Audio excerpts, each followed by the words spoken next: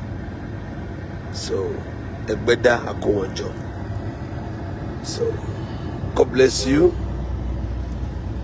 Then a máa fẹsẹ̀ kan ya Ìkọ̀tún college Ìkọ̀tún Governor Road torí ibẹ̀ ni mo gbé dàgbà àyà church wa kan wà ńbẹ̀ tá a máa yà tá a máa kí àwọn tó wà ńbẹ̀ then I pray for wọn. So Èkó ni màá wà ṣúlẹ̀ òní Èkó ni màá wà ṣúlẹ̀ òní àti máa padà sí Ìbàdàn títí ìrọ̀lẹ́ sálẹ̀. So God bless you. Okay, number 070.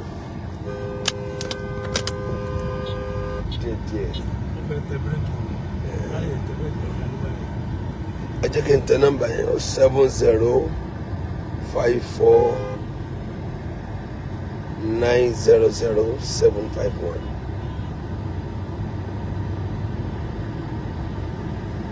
Oh 7054 900-751.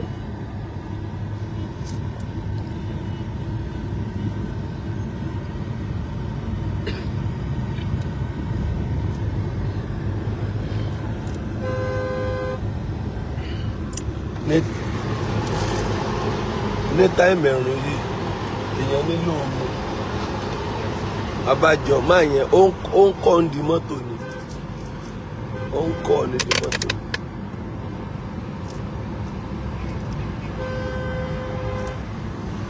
Abẹ́òkúta, I'm coming on Friday. Abẹ́òkúta, I'm coming on Friday. Abẹ́òkúta, I'm born on Friday. Abẹ́òkúta for Ẹbí Ológo Foundation. Ẹbí Ológo Foundation. Abẹ́òkúta this Friday for Ẹbí Ológo Foundation. So Wednesday ni màá ṣọdún o. Wednesday ni torí ìgbà tí àwọn parents mi wà láyé 25 ni máa ń ṣe Christmas díẹ̀. Àyè wà lẹ́gbẹ̀ẹ́ náà.